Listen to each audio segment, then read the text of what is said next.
အားလုံးပဲမင်္ဂလာပါဒီနေ့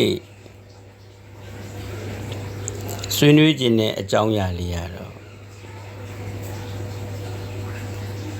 ဤညွှန်းဆိုတဲ့ဟာလေးပေါ့ဤညွှန်းဆိုတာ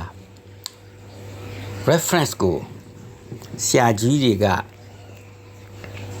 မြန်မာမှုပြုတ်ပေးထားတာပေါ့အဲ့တော့ဒီနေရာမှာဒီနားလည်ရမှာကရည်ညွှန်းတာကိုကချက်ရှာဖွေကြည့်ရစာအုပ်အကိုအကညွန်ပြချက်ဒါလေးမှတ်ထားမှာပေါ့နောက်တစ်ခါကျတော့ရည်ဆိုတာဥတီ၍ရည်ညွှန်းသည်ညွှန်းကကိုးကားဖော်ပြသည်လို့သိရမယ်ရည်ညွှန်းနေဆိုတာကြတော့သူကဥတီချက်ရည်ညွှန်းသည်ကိုးကားဖော်ပြသည်ပေါ့ဒါမြန်မာအဘိဓမ္မာဒီလိုပဲဖော်ပြထားတယ်အဲ့တော့ကိုကနားလည်ရမှာကဒီရည်ညွှန်းဆိုတဲ့ဟာလေးကသူကနှစ်ပိုင်းရှိတာပေါ့ဤညွှန်းမှာလုပ်ငန်းပိုင်းရှိတယ်စာအုပ်ပိုင်းနေရှိတယ်ပေါ့နော်အဲ့တော့ဤညွှန်းလုပ်ငန်းဆိုတာကကြတော့အမေးအဖြေလုပ်ငန်းပဲသူကအဲ့ဒီအမေးအဖြေဆိုတာကစာအုပ်စာတမ်းတွေကိုလက်ကင်ပြုပြီးတော့ဖြေကြားပြရတာပေါ့နောက်တစ်ခါကျတော့ဤညွှန်းမှာသူကစာအုပ်တည်ရှိတယ်အဲ့တော့တုတ္တစာပေမှာအရေးကြီးအသုံးဝင်တဲ့စာအုပ်တွေပေါ့အဲ့ဒီလိုလေးပဲသိပေါ့အဲ့တော့ဒီနေရာမှာလုပ်ငန်းမှာသူကအသုံးပြုသူရှိတယ်အသုံးပြုသူနဲ့စာကြည့်တိုင်းနဲ့ကိုသူက communicate လုပ်ပေးတာအဲ့တော့သူရဲ့ communication process လေးပေါ့နော်အဲ့အသုံးပြုသူကိုသူက pattern လို့လည်းခေါ်တာပေါ့အဲ့ဒီမှာသူကရင်းညွှန်းစာကြည့်တဲ့မှုကမိကုန်းကိုနားလေတဲ့အချက်တွေကိုရှားမယ်ဥပမာပေါ့ဆရာတိုက်စိုးကွယ်လွန်တဲ့နေ့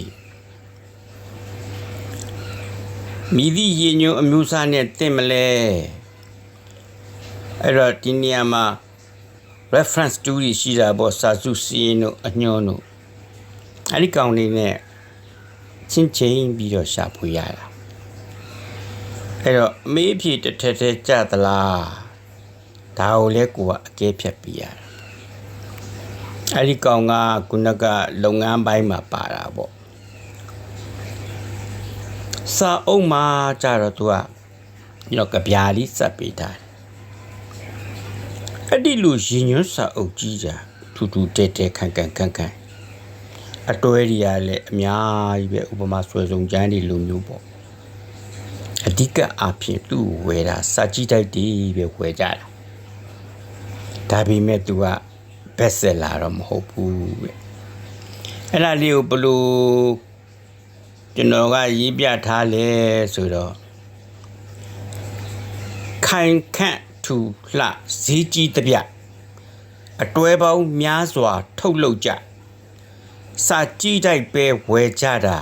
best seller လည်းမဟုတ်ပါတကယ်ပါပဲ best seller မဟုတ်ပါနောက်တစ်ခါကျတော့ဒီစာအုပ်မှာသူကကြံအင်လက္ခဏာတွေရှိရပေါ့နော်အဲ့ဒီကြံအင်လက္ခဏာတွေကဒီမှာအတုမှတ်ကလေးတွေလုပ်ပေးထားတယ်ဘဟုတုတ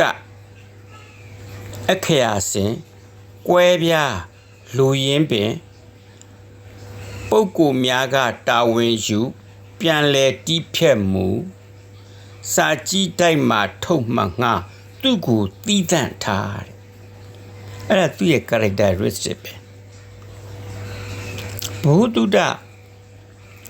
general knowledge လို့ ပေါ့နော် knowledge ပေါ့နော်အသိပညာတွေအဲ့ဒီထဲမှာပါတယ်သူကို alphabetically order ကိုဆင်ထားရတာပေါ့အဲ့တော့သူများနဲ့မတူတော့ကွဲပြားပဲသူကနောက်တစ်ခါကျတော့လူရင်းကိုပဲသူကဒီထဲမှာဖော်ပြထားတာအဲ့ဒီမှာသူက authority ပေါ့နော်တကယ်ပုဂ္ဂိုလ်ကြီးတွေကတာဝန်ပြုလုပ်ထားပြီးတော့နှစ်စဉ်တိဖြတ်တယ်ပြန်လဲပြီးတိဖြတ်တာရှိတယ်ပေါ့သူကကြတော့မှငားပါ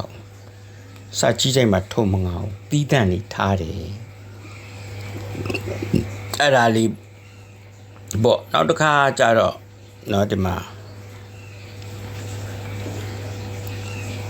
အဲ့ဒီလုပ်ငန်းမှာလဲကျွန်တော်တို့ကလေးလာလိုက်တဲ့အခါကျတော့ဟိုပေါ့နော်ဒီဓာတ်ရိုက်ရှိတယ်ဒါရိုက်ပေါ့နောက်ပြီးတော့တွဲဝှက်ပြီးတော့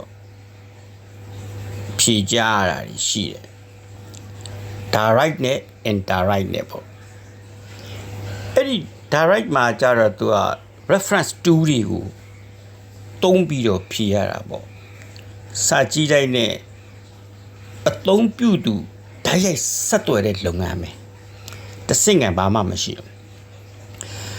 တွယ်ဝိုင်းမှာကြတော့သူကအဲ့ဒီကောင်တွေကသူကစူဆောင်းထားဖို့လိုတယ်ရည်ညွှန်းကိုကားချက်တွေကိုစူစီထားတယ်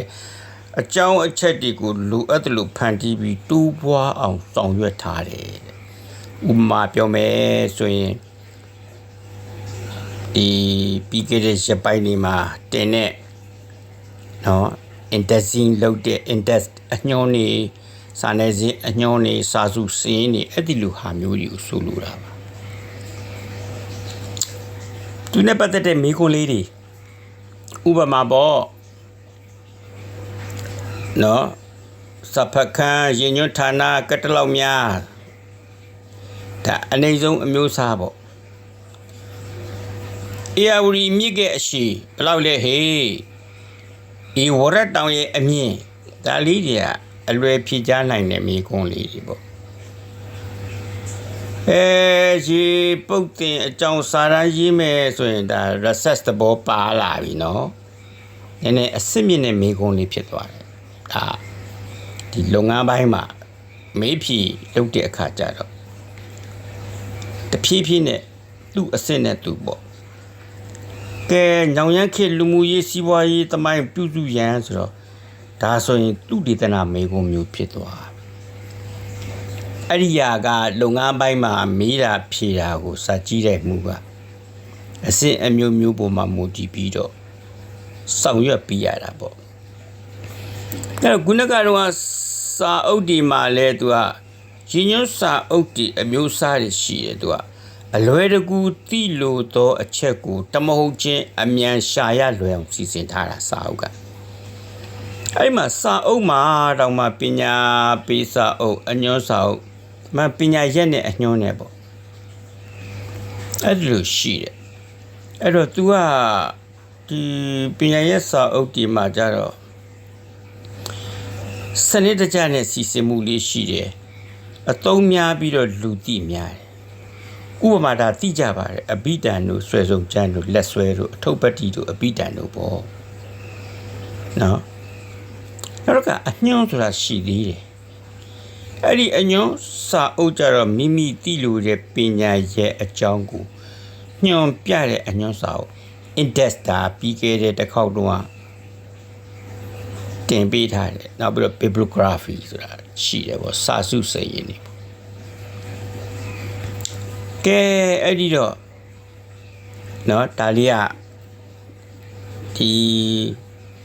ကျောင်းတုံးကပေါ့သင်ခန်းစာတွေကိုစုစည်းပြီးစာအုပ်ထုတ်ဝေထားတဲ့အားလေးဖြစ်ပါတယ်လို့အားလုံးကျေးဇူးတင်ပါတယ်ဒီနေ့ကတော့ဒီလောက်ပါပဲ